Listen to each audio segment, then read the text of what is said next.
Hotep à tous et à toutes. Et je salue tous les frères qui militent dans cette époque pour la libération des Noirs, qui sont encore enchaînés dans leur esprit par le dogmatisme des pseudo-théologiens occidentaux. Au chant pour les anciens qui nous précèdent dans l'exercice de la diffusion de la science sacrée pour le salut de nos semblables, et qui acceptent de tomber pour le relèvement de ceux qui se trouvent dans l'avilissement de leur culture et du mépris de leur âme. Au chant à tous ceux qui ne méprisent pas leurs conseils et des hommes qui font ce travail. Donc, je sais que le futur est toujours ingrat. Mais, mes amis, quel que soit le degré de votre ingratitude, n'oubliez jamais le nom de nos prédécesseurs. Et je le dis souvent, maudit soit les jours où on se souvenait d'oublier le nom de Cheikh Anta Diop, de Kalala Oumutande et d'Antenor Firmin et d'autres. Et ces hommes rejettent des privilèges pour parcourir un chemin assez difficile et souvent ils sont morts dans la pauvreté, dans le mépris du blanc et du nègre qu'ils veulent éclairer. Et même après la mort de ces hommes, on joue à l'hypocrite, on ne veut pas faire continuité avec leurs pensées. Et ceci se passe ainsi sur les traces laissées par tous les grands génies de la pensée qui sillonnaient le monde noir, principalement sur celle de Cheikh Anta Diop. Et mes amis, je vais faire le point et je vais parler longuement avant d'entrer en matière, avant de traiter le sujet, parce que le sujet est d'une importance capitale. Et je vais faire ressortir les approches théologiques dans l'œuvre de Cheikh Anta Diop. Les approches théologiques dans les œuvres de Cheikh Anta Diop sont méprisées par les soi-disant panafricains christianisés, islamisés.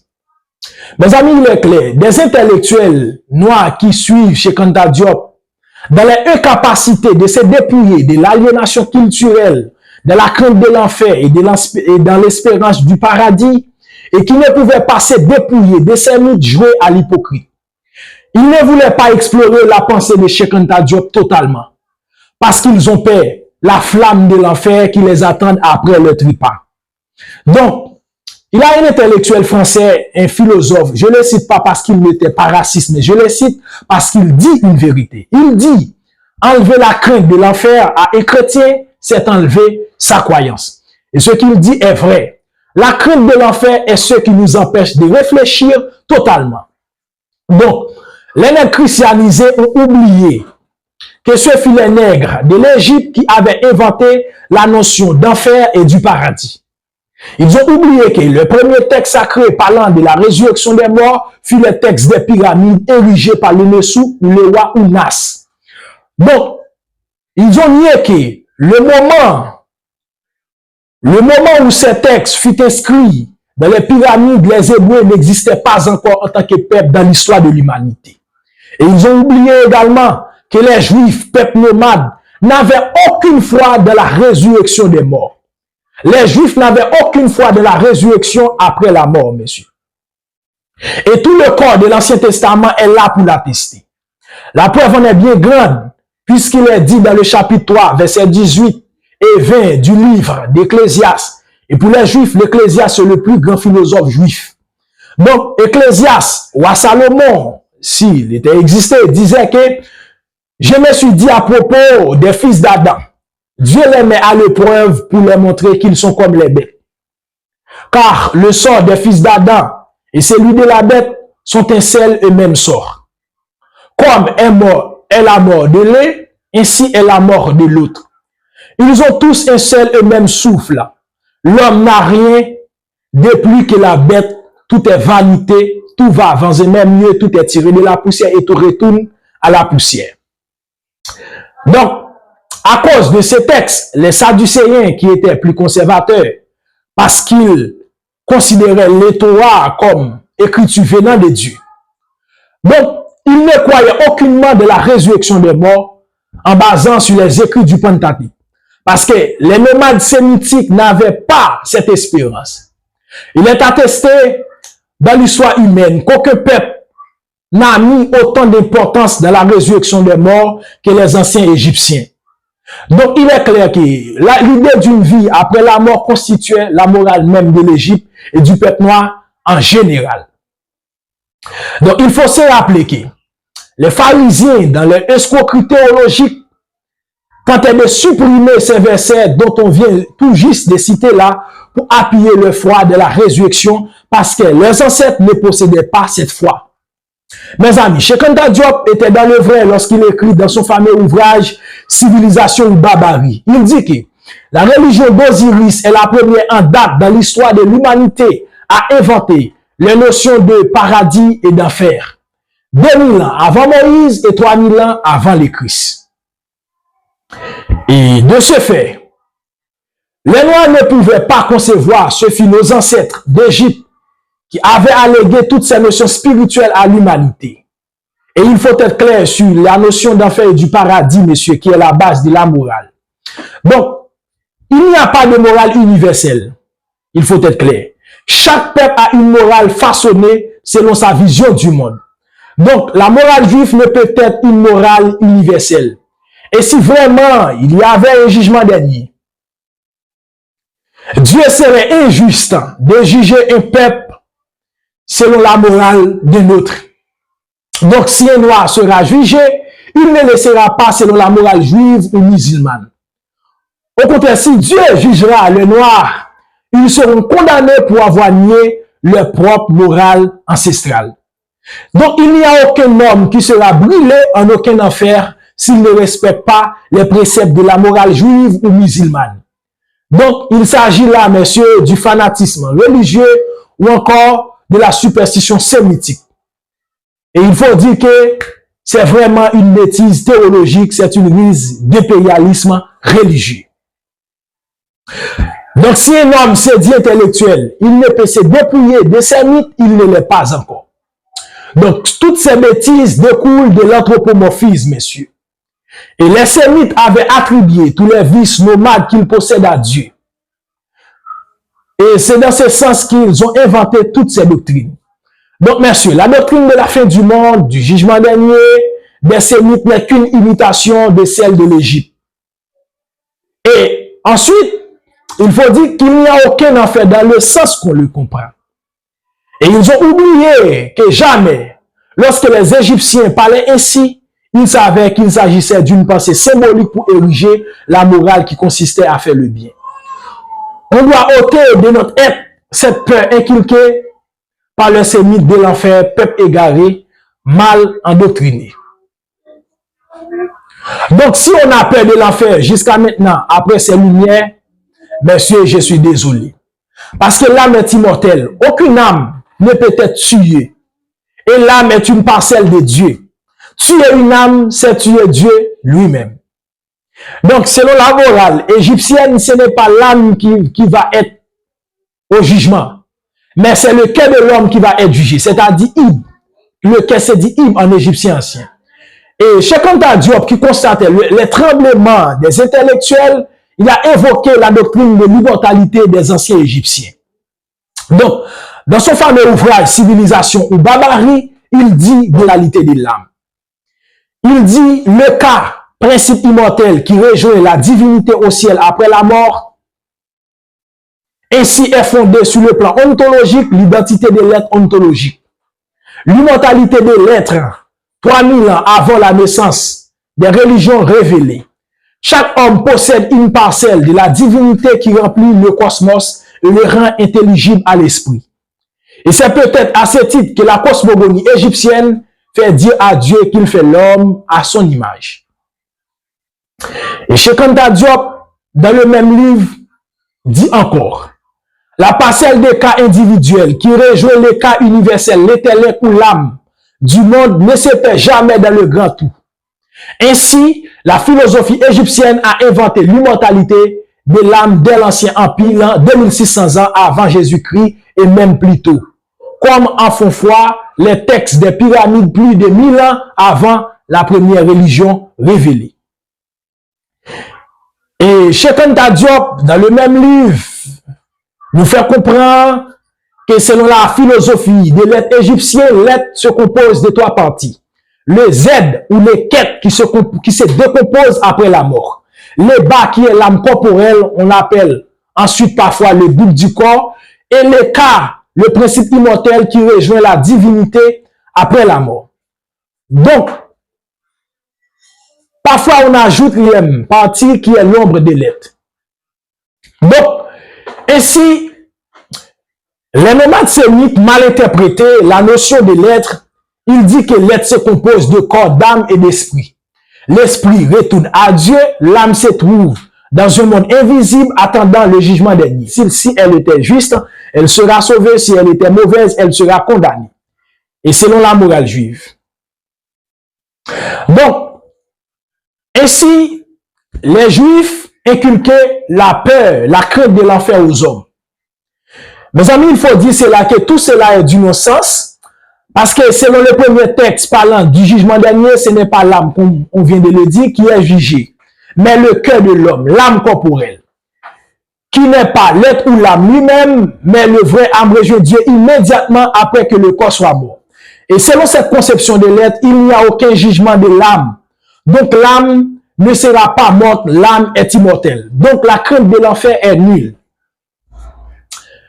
Donc, vous voyez ici que la doctrine de l'immortalité de l'âme est l'affaire.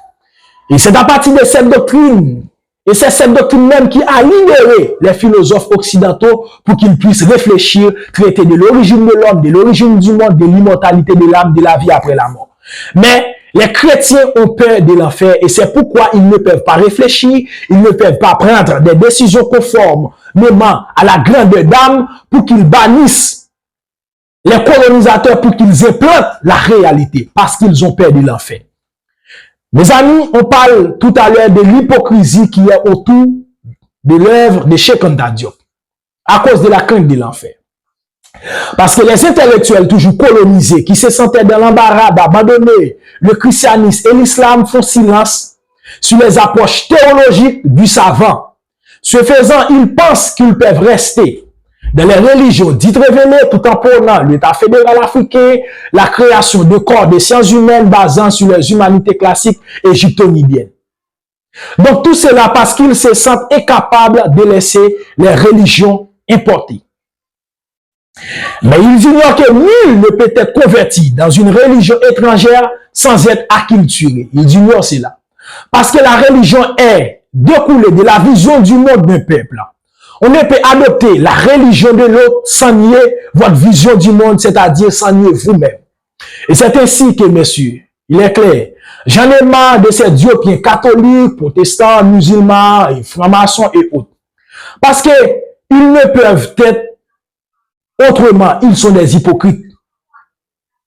Et ces hypocrites parlent des sciences sans jamais faire des approches théologiques.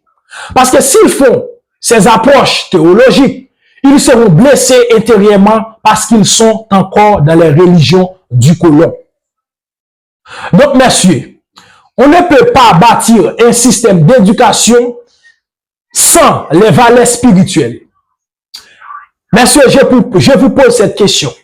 Est-ce qu'on continuera d'enseigner les valeurs spirituelles des sémites issues de la Bible et du Coran aux enfants après avoir érigé ces sciences humaines dont on parle? Mais comment va-t-on faire pour élaborer un corps de sciences humaines sur l'Égypte tout en enseignant les non-sens des sémites, messieurs? C'est donc ces hypocrisies qui ralentissent, pour ma part, les progrès de l'héritage de Cheikh Anta Diop. Donc, les diopiens hypocrites dans les médias parlent de l'origine grecque, de la philosophie, parlant d'une autre école, d'une autre université. Ils ne parlent jamais d'une autre religion, d'une autre forme de spiritualité, parce qu'ils sont encore aliénés.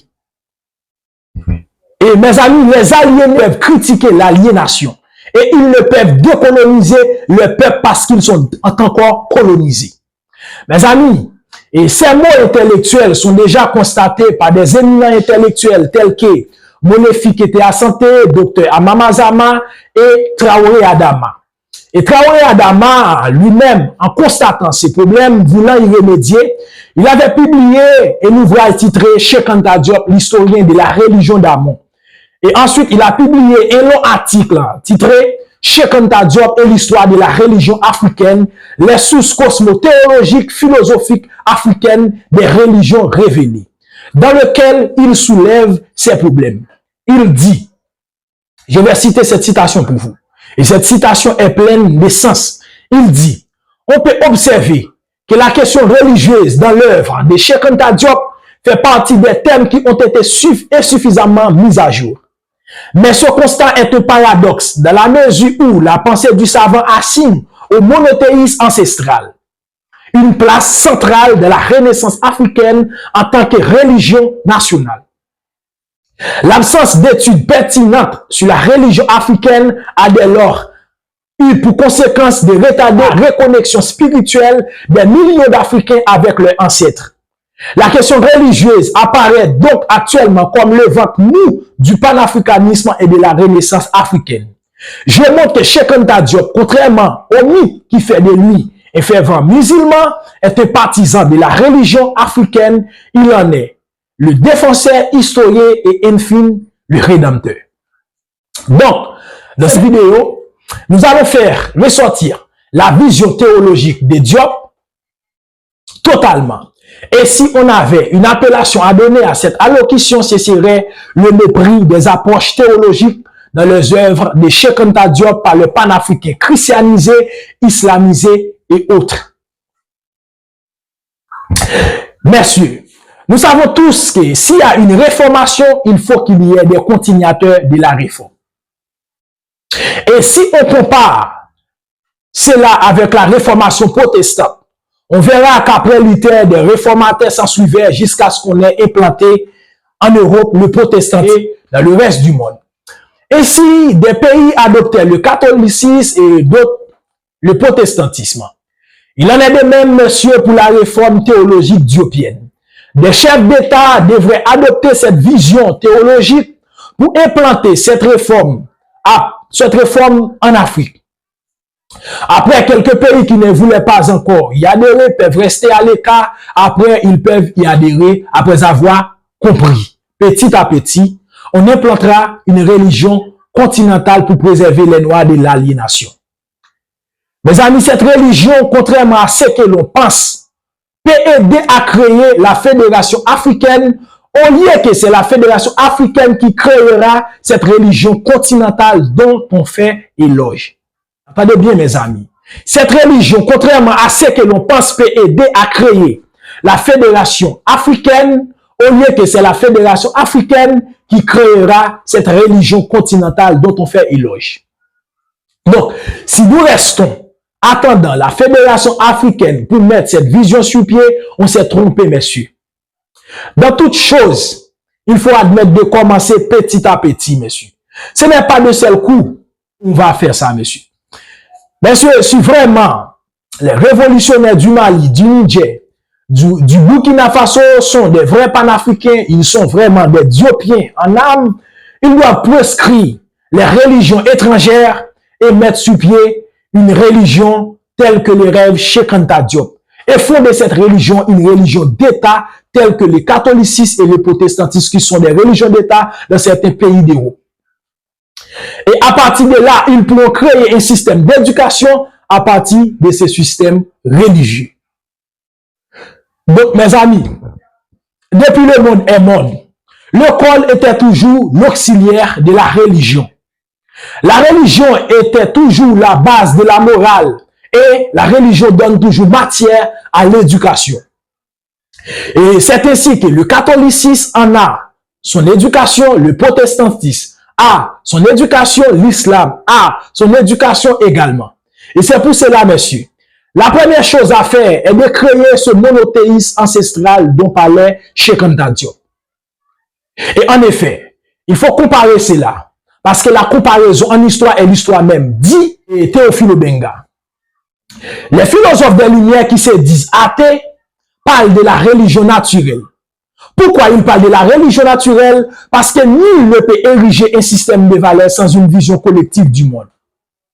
Mes amis, il y a des systèmes de valeurs, il n'y a pas de système de valeurs sans la source qui le clore, c'est-à-dire la spiritualité. Et je vois qu'on joue à l'hypocrite, on fait des jeux de mots, on dit qu'on a la spiritualité, pas de religion. Mes amis, cela n'a aucun sens.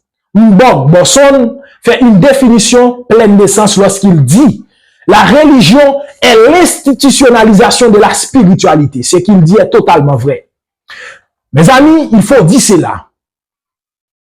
Même si on n'aura plus d'armes nucléaires que la Russie en Afrique et que le peuple reste dans l'aliénation, on n'est pas à l'abri, messieurs, du colon. Et à n'importe quel moment, on peut jouer sur l'aliénation, sur le complexe de subordination inculqué par la religion étrangère, sur la foi de n'importe qui pour l'amener à utiliser ses armes nucléaires contre lui-même et contre son propre peuple. Parce qu'il est un égaré, il est un fou, il est un aliéné. Il n'est pas maître de lui-même, messieurs. Donc, parce qu'on vous contrôle par la foi qu'on vous a inculqué, messieurs. Et ensuite, les prêtres instrumentalisés, sujet du sacerdoce colonial, sont contre vous, messieurs. Et c'est pourquoi il est vital de diriger cette religion dont on parle. Messieurs, et aucun peuple n'a pas de valeur propre. Il reflète celle de ses élites politiques, économiques et religieux. Ce n'est pas le peuple qui doit choisir ses systèmes religieux. Il n'en était pas ainsi, messieurs, depuis le monde des mondes. Le système religieux est toujours l'affaire de l'État, messieurs. Et c'est ainsi que lors de la réforme protestante, quand un roi protestant monte sur le trône, il proscrit le catholicisme. Et quand un roi catholique monte sur le trône, il proscrit le protestantisme. Parce que la religion, c'est l'affaire de la loi, c'est l'affaire du pouvoir, c'est l'affaire de l'État.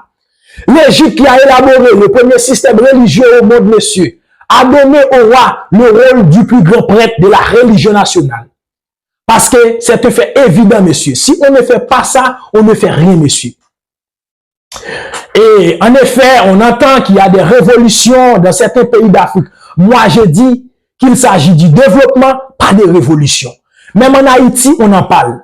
Et sur la question haïtienne, on n'en dira rien. Parce que les Haïtiens n'ont aucune théorie de la révolution. Et les Haïtiens n'ont pas embrassé le panafricanisme, qui est la théorie révolutionnaire des Noirs, et ils parlent de révolution. Et pour moi, ce sont des fous. Monsieur, tant qu'il y a des Noirs qui prêchent la venue de Jésus dans les pays nègres, les révolutionnaires, monsieur, n'ont rien faire, monsieur. Parce que ces Noirs-là sont encore aliénés. Monsieur, il est un fait évident, monsieur.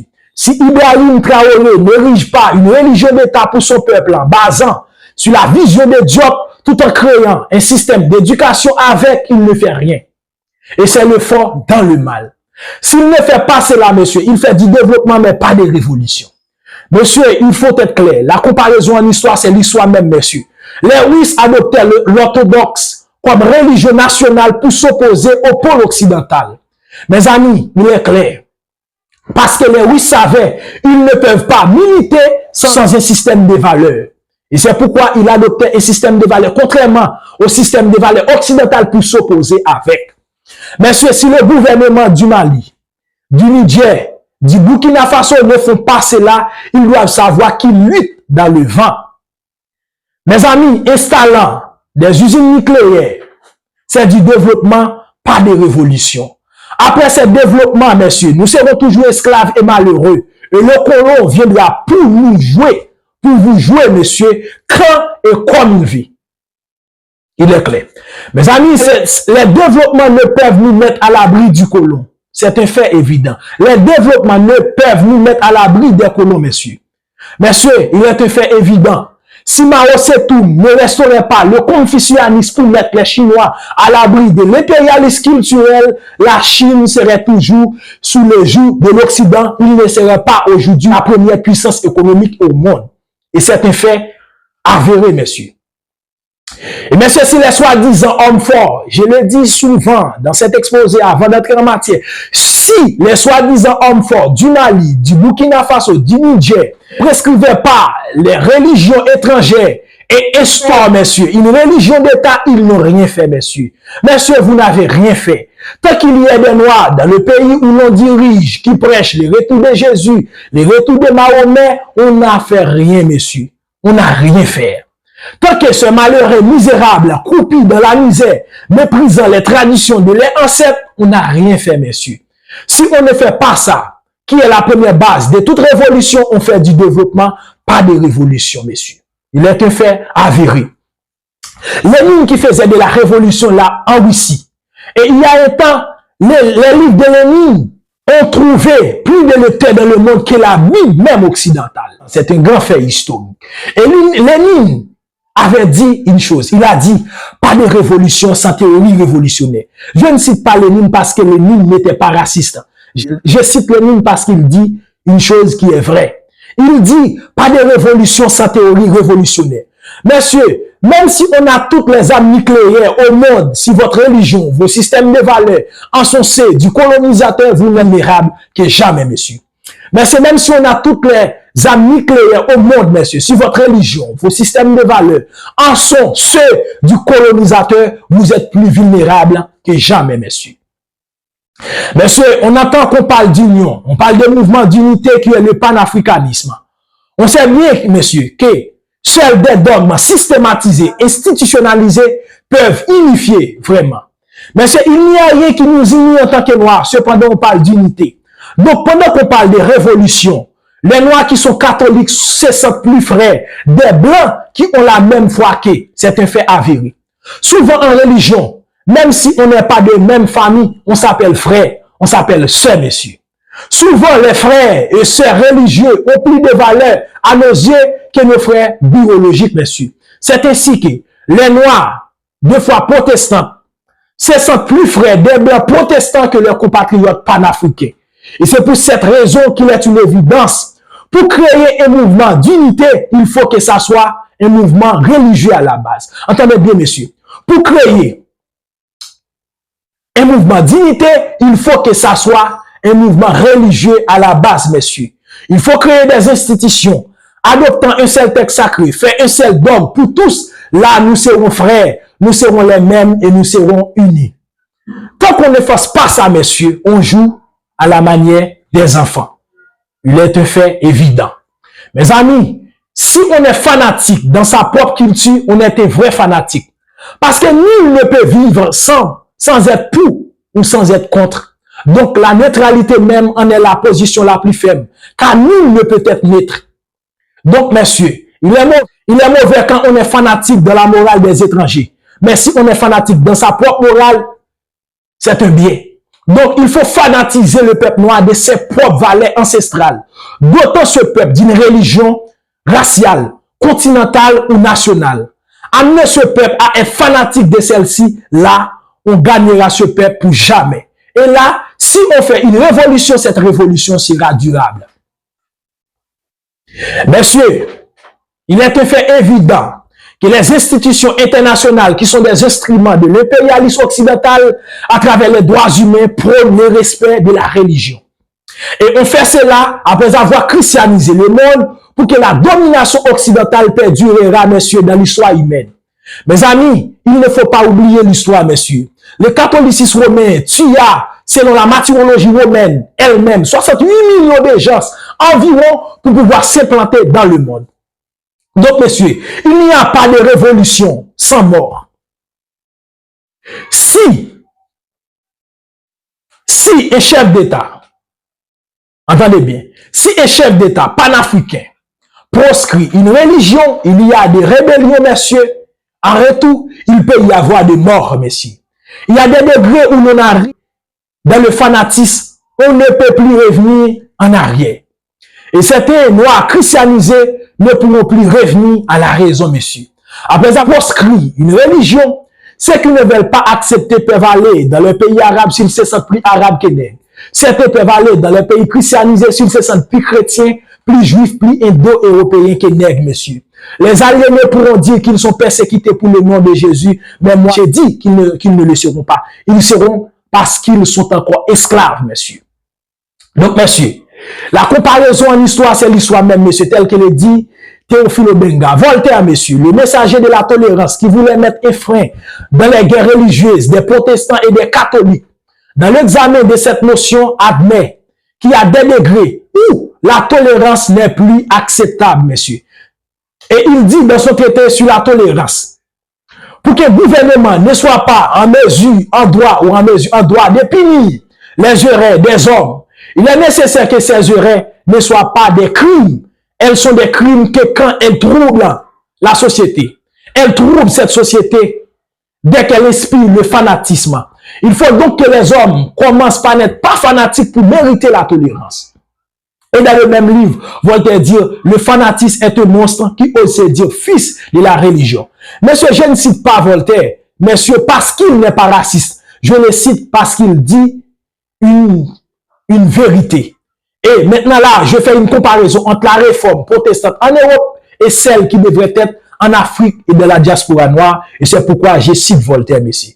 Je sais qu'il est raciste, mais ce qu'il dit là est vrai. Mais je vais dire aux soi-disant panafricains au pouvoir, monsieur, qu'il y a des actions sérieuses à poser, monsieur. Si vous êtes vraiment panafricain. On sait tous que dans la morale, le crime est crime suivant l'intention qui anime l'auteur de l'acte. Et la religion continentale nègre dont on parle ne peut exempter les lois de la réforme religieuse, messieurs. Toute révolution a son livre noir, messieurs. Des auteurs collectifs ont publié le livre noir du communisme, messieurs. Pour beaucoup de nègres qui se disent marxisme, communisme, ils ont ignoré que le communisme, pour s'implanter comme pôle anti-occidental, a commis des génocides. Et je dis que les fanatiques doivent cesser d'être fanatiques pour mériter la tolérance. La religion pour nous mettre à l'abri de l'aliénation est le premier devoir dès qu'un panafricain arrive au pouvoir, messieurs. Le christianisme, après avoir éliminé plus que 68 millions de personnes pour s'implanter, pour fonder la civilisation chrétienne occidentale, avait tué beaucoup de gens. Les gens qui étaient présents se sentaient le mal. Mais la postérité bénéficie cela. Maintenant, les gens, par leur propre volonté, ils sont prêts à se battre pour cette religion, messieurs. Et il y a des actions qu'on puisse poser, qui sont des mots dans le présent, mais dans le futur, qui sont des biens, messieurs. Et c'est proscrit. Les religions étrangères d'Afrique, cela causera beaucoup de mots, je le sais. Mais les générations futures seront délivrées. Franchement, il n'y a qu'un système de valeurs spirituelles qui puisse produire la convivialité parmi des gens étrangers les uns des autres. Si vraiment le panafricanisme est un mouvement de l'unité, eh bien, messieurs, la religion est la base de toute unité durable, messieurs.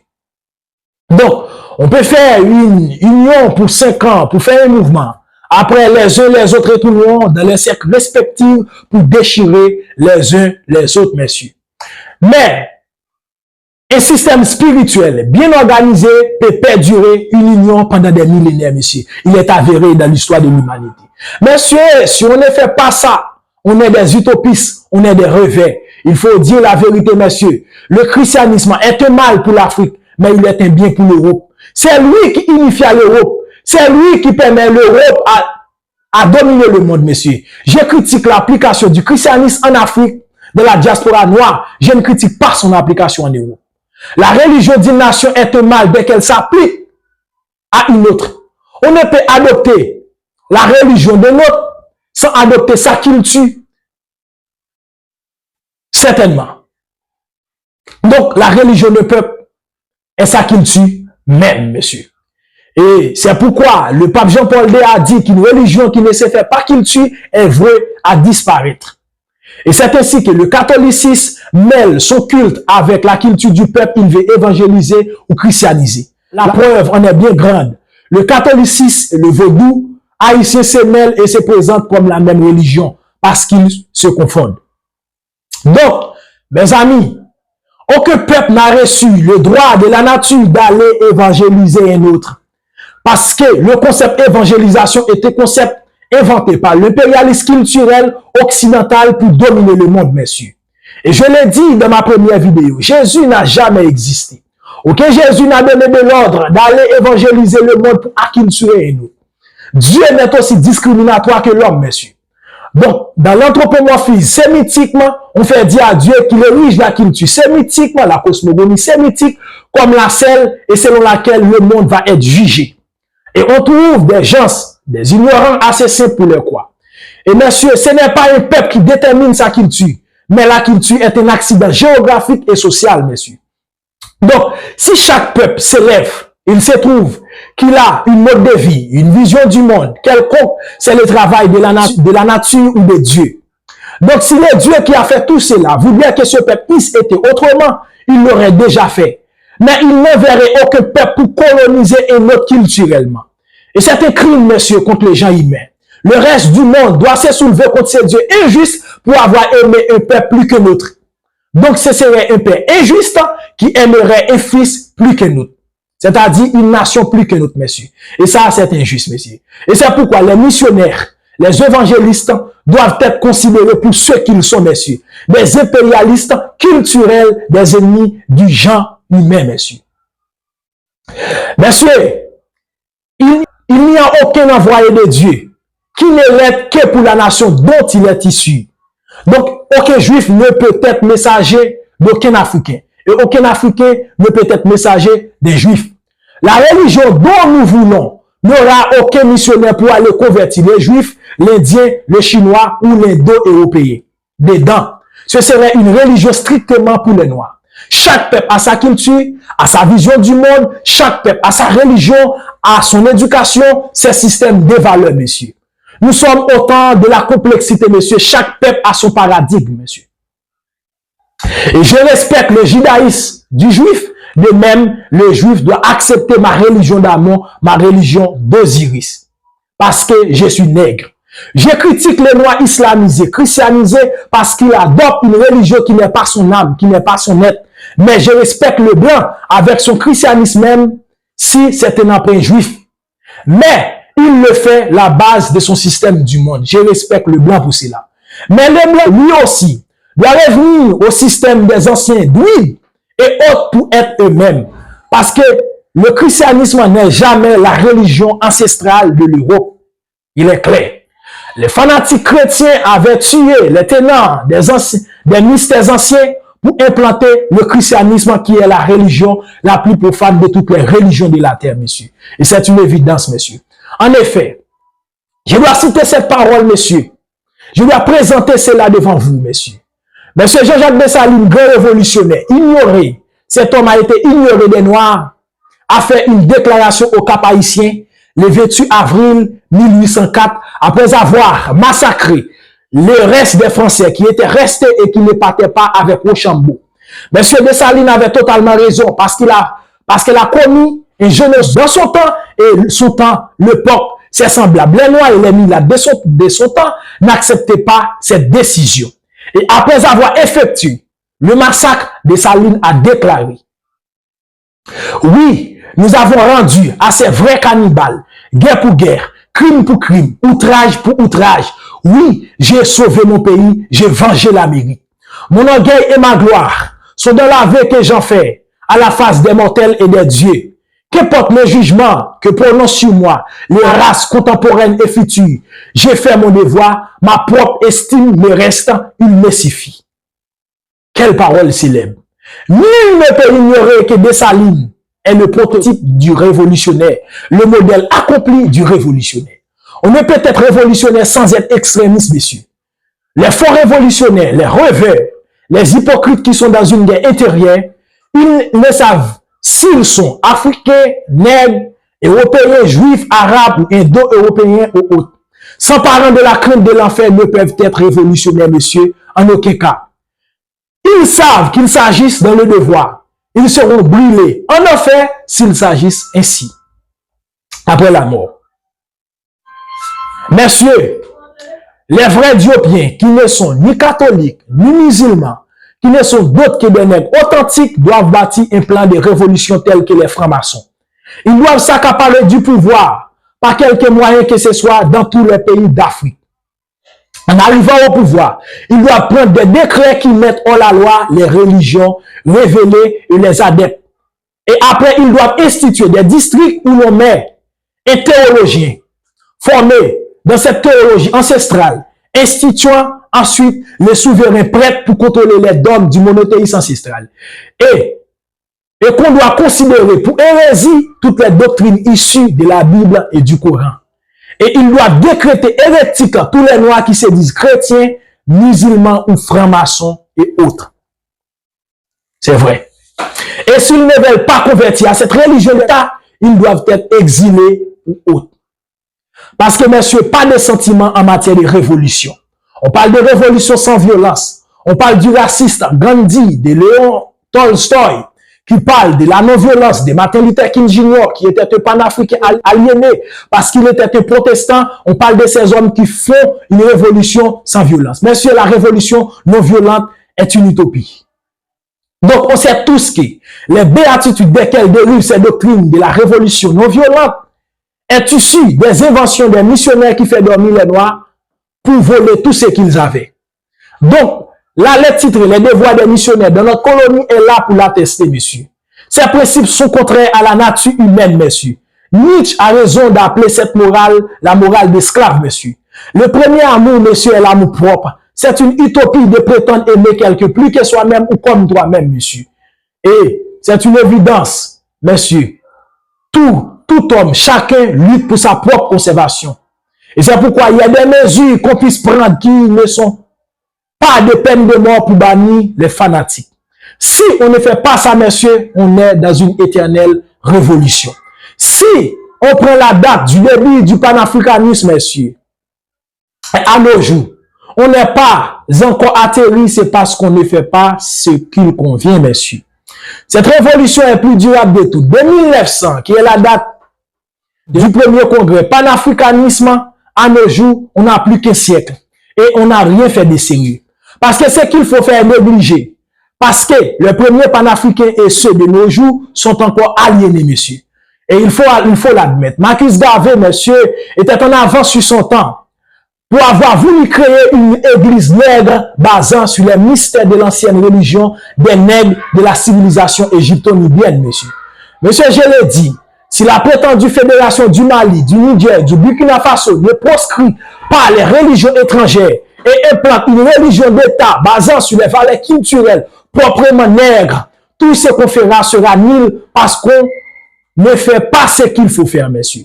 C'est le système de valeurs peuvent enraciner une convivialité, messieurs. Toute union qui ne fait pas au sein des systèmes de valeurs spirituelles institutionnalisés est éphémère, messieurs. Donc, il se peut que je ne sois pas encore assez populaire pour m'écouter, messieurs. Mais, messieurs, ce qu'on vient de dire là est vital, messieurs. C'est un conseil vital.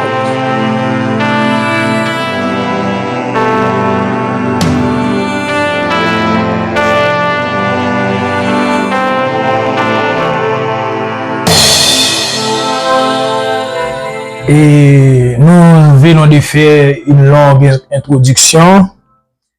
Et je pense que c'est perturbant, mais toutes ces paroles étaient sur mon cœur et c'est pourquoi je voulais me décharger.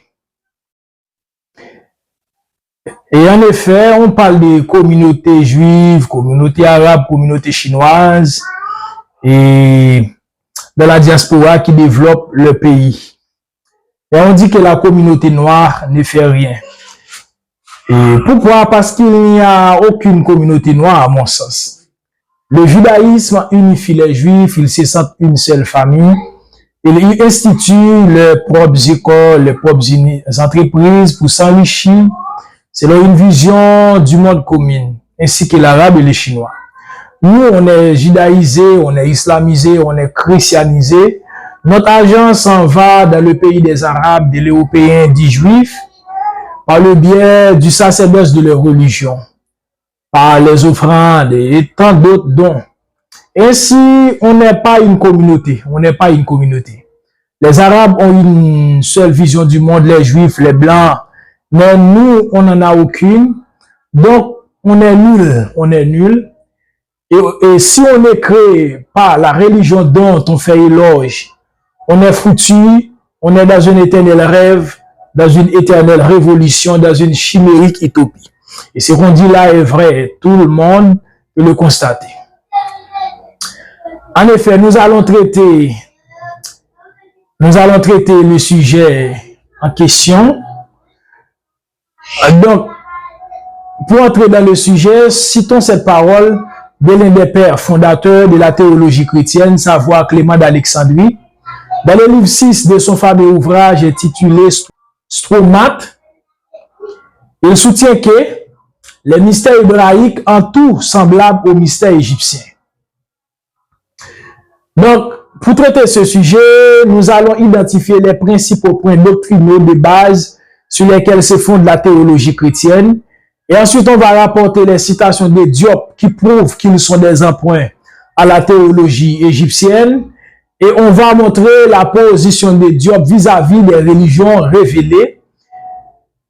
Mes amis, mais le principal livre dans lequel Cheikh Anta Diop a attaqué la base de la religion occidentale est le fameux livre Civilisation ou Barbarie.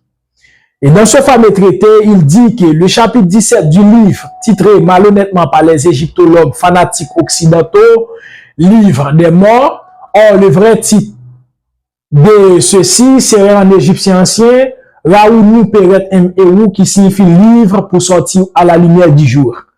Et contient à lui seul tout ce que les religions révélées, le judaïsme et le christianisme doivent à la religion égyptienne. C'est-à-dire le chapitre 17 du livre, qu'on appelle malhonnêtement livre des morts, contient tout ce que le judaïsme et le christianisme doivent à la religion égyptienne. Donc, en effet, je sélectionne ces principaux points. Premièrement, nous allons parler du créateur et de la création, ce qui a trait à la notion de Dieu et à la Genèse. Deuxièmement, nous allons faire ressortir la doctrine de la conception de l'être. Ça a trait aux diverses parties qui composent l'être humain.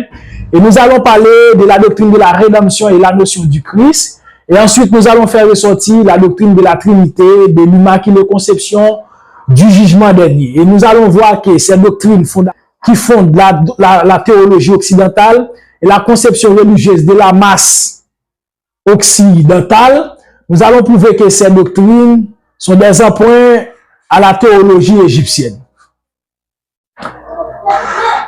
Donc, premièrement, Diop déclare dans le livre dont on vient de faire mention, c'est-à-dire Civilisation ou Barbarie, à propos du Créateur.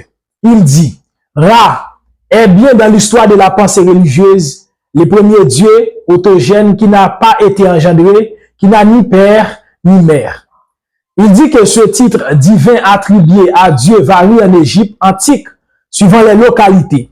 Il s'appelle Atum ou Ra Ayunu, c'est-à-dire à Héliopolis, Amon invisible à Wasset, c'est-à-dire à Thèbes, Ta Forgeron à Mennefer, c'est-à-dire à Memphis. Aton ou Djéouti à Skon. Donc, il dit ensuite à propos de la notion de Dieu uni, que l'Égypte est à la base du monothéisme et le Dieu unique sans égal.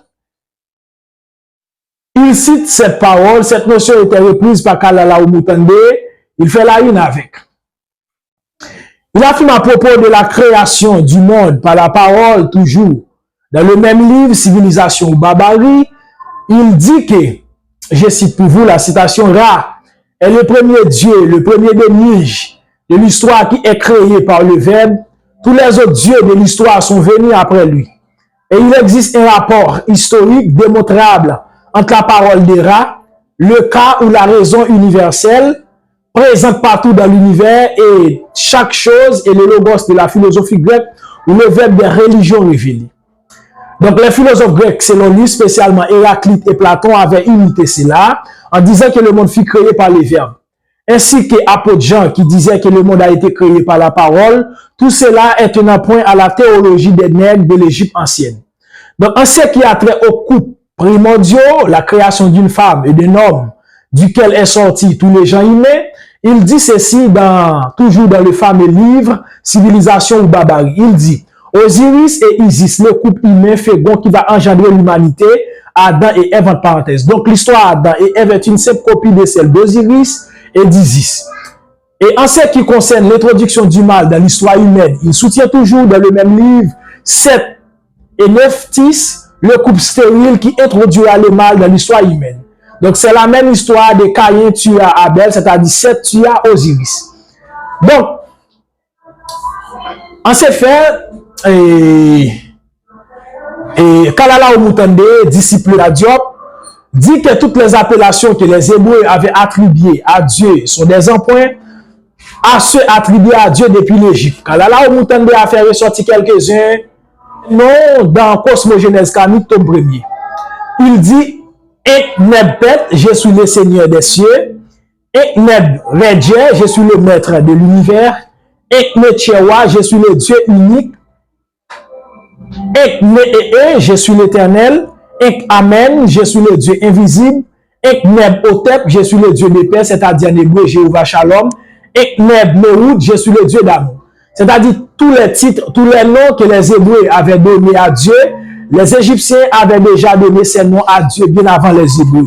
Et par conséquent, ces noms, ces appellations hébraïques sont des emprunts aux noms donnés par les Égyptiens, Donc, en effet, passez au second point, l'idée que l'homme est triplex, c'est-à-dire il se compose de trois parties de corps, d'âme et d'esprit, est issue de la conception de l'être de l'Égyptien ancien. Donc, c'est le fameux K, Ba et Z des Égyptiens. Et suivant ces principes, les théologues de l'Égypte avaient fondé la doctrine du jugement dernier et la survivance de l'âme après la mort. Et tout cela est repris par le christianisme et l'islam. On a inculqué la peur de l'enfer chez les ignorants pour les dominer. En effet, troisième point, l'idée du sauveur de l'humanité est un simple point à celle de l'Égypte.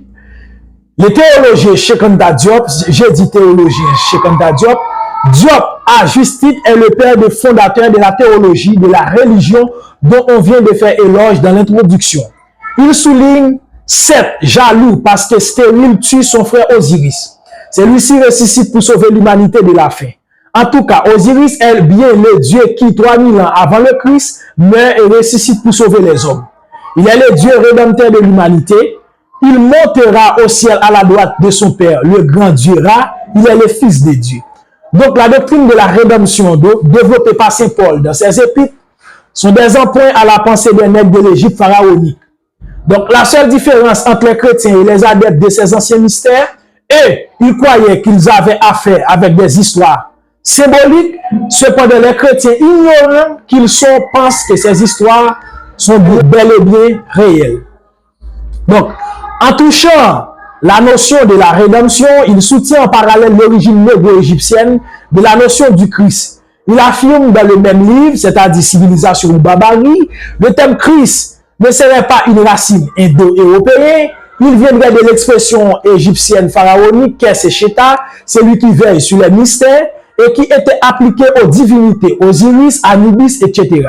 Donc, il a été appliqué à Jésus au IVe siècle après contamination religieuse.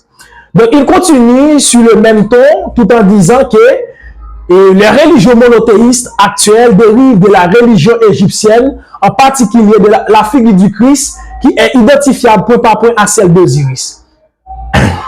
Donc, après toutes ces conclusions, on peut voir que toutes ces doctrines existaient de la théologie égyptienne.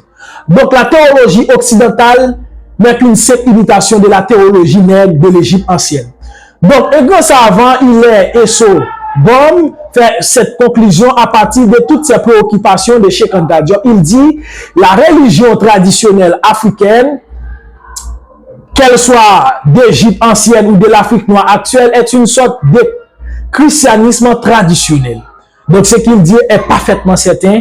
Nous avons un christianisme traditionnel si on remonte à l'Égypte étymologiquement.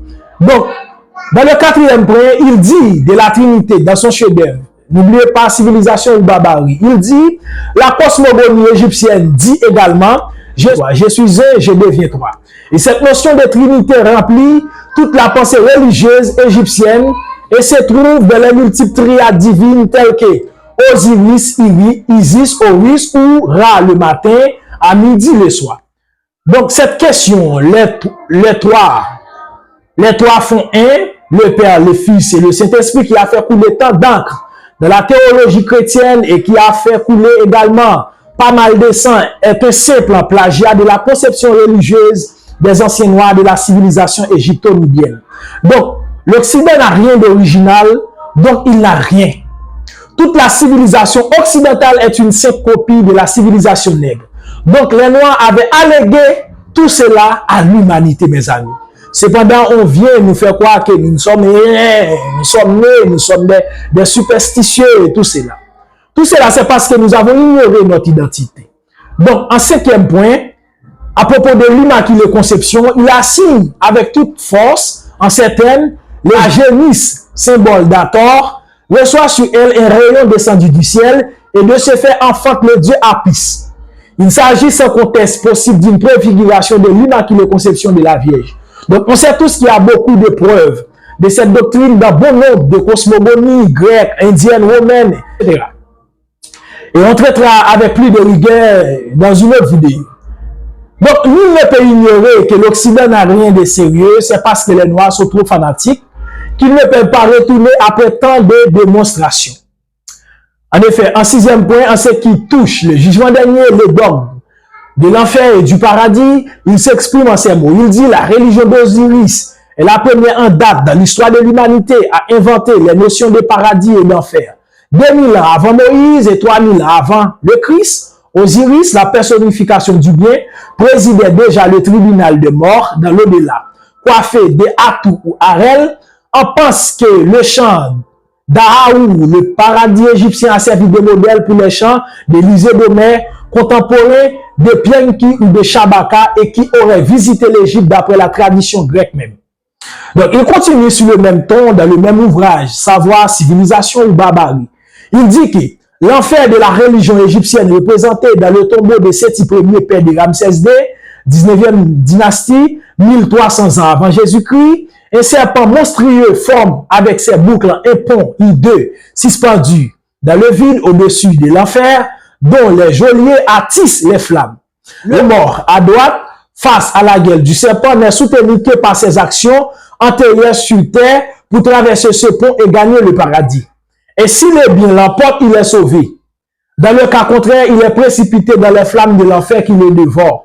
C'est bien le Siratal Moustakina de l'islam, 1700 ans avant la naissance du prophète Mahomet, et l'on saisit le lien historique indéniable qui existe entre la religion ancestrale égyptienne et les religions révélées. On aurait pu reproduire ici le tribunal d'Osiris Arras de l'islam le jour du jugement dernier. Donc, c'est là l'origine de la doctrine d'enfer et du paradis, de la théologie chrétienne et de la théologie musulmane. Donc, en effet, mes amis, il est un fait évident que si on lit les apologistes chrétiens, c'est-à-dire les pères de l'église africains, Origène, Clément d'Alexandrie, ces hommes avaient conservé plus de vérité que les théologiens modernes de l'Occident. C'est de même que les philosophes grecs anciens n'hésitaient pas à dire qu'ils puisaient leur science en Égypte, mais cependant, les philosophes modernes de l'Occident ignorent que la science est d'origine égyptienne. Il en est de même pour les théologiens de l'Occident. Les premiers théologiens du christianisme, c'est-à-dire les théologiens nègres, Clément d'Alexandrie, Origène, et tant d'autres, n'hésitaient pas à approuver, à dire que les doctrines du judaïsme et du christianisme sont d'origine égyptienne. Donc, cependant, les théologiens modernes, pour des raisons impérialistes, pour dominer les Noirs, on nie tout cela. Donc, beaucoup d'admettaient que le mystère des Hébreux, certainement mes amis, sont des emprunts faits au mystère de la religion des anciens Égyptiens. Mes frères, on doit poser cette question, s'il a du sens.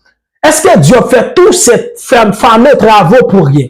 Est-ce que Diop a soutenu toutes ces thèses pour rien, pour montrer qu'il est un grand savant, qu'il est intellectuel? Non, monsieur. Il fait tout cela pour bannir les religions révélées afin de restaurer le monothéisme ancestral d'Osiris pour le salut de la race nègre. Et c'est un fait avéré. Et c'est pour cela, monsieur, je cite cela dans bon nombre de vidéos, c'est pour cela, monsieur, il conseille, avant de mourir, dans une émission, il dit, il est raisonnable de penser que le gouvernement fédéral africain donnera des armes égales aux tenants de la religion ancestrale en provoquant un conseil écuménique et ses prêtres pour permettre la création d'une caste des prêtres à l'échelle du continent, l'approfondissement et la normalisation du dogme sur la base du monothéisme ancestral. Ce faisant, le gouvernement fédéral futur protégera le continent de toute nouvelle pénétration insidieuse de l'étranger, mettra les Africains à l'abri de toute aliénation culturelle. Et je dis qu'on n'a pas besoin d'attendre la fédération africaine, on doit passer étape par étape. Dès que panafricain arrive au pouvoir, il doit proscrire les religions révélées et instituer la religion dont parle Diop. J'ai dit beaucoup, messieurs, que la réforme protestante nous serve de modèle. Il est grand temps d'instituer cette religion, messieurs. Donnez donc une tenue religieuse au panafricanisme contemporain. car la religion est la base de toute unité et de toute division. Si on veut, on peut utiliser la religion pour diviser. Si on veut, on peut utiliser la religion pour unir, messieurs. Donc, et si j'ai dit que l'utiliser par l'organisme d'Amamazama et des moléfiques à santé sont des vraies méthodes, messieurs. Ils sont sur les voies les plus sûres que les autres même. Ils sont sur les voies les plus sûres. Même s'il y a certaines choses à critiquer dans leurs travaux. Et c'est clair, messieurs. Et je l'ai dit, il faut rendre la base du panafricanisme religieuse. Messieurs, il faut rendre la base du panafricanisme religieuse. Les autres ONG, Urgence panafricaniste, Ligue de défense noire africaine, Sulvel doivent rendre la base du panafricanisme religieuse. Fait de ce mouvement soit à la base un mouvement religieux qui apporte tous les chemins. Chemin éducatif, chemin politique, chemin économique, chemin diplomatique, chemin militaire et social. Il n'y a pas de hasard, messieurs. Les révolutionnaires de 1789 avaient institué la franc-maçonnerie comme base religieuse de la révolution. Donc aujourd'hui, le monde est tel que le voulaient ces révolutionnaires-là. Donc il n'y a pas de hasard dans les lois des mouvements historiques. 2 plus 2 font 4, messieurs. Et si on fait cela, on aura le même résultat. Messieurs, si on ne s'unifie pas par un système religieux, même si on est unis, on est désunis, messieurs. Quoi? On n'ignore pas l'hypocrisie qui existe dans la religion. On peut gérer le reste à l'interne, messieurs. Entendez bien. Messieurs, si on ne s'unifie pas par un système religieux, même si on est unis, on est désunis, messieurs. Quoi qu'on n'ignore pas l'hypocrisie qui existe dans la religion, on peut gérer les restes à l'interne, messieurs. Messieurs, prenez mes conseils. Je ne suis pas d'or tel qu'on le pense, mais je sens mon cœur. Je sens certains conseils vitaux venant de mon cœur et de l'observation des lois historiques. Merci.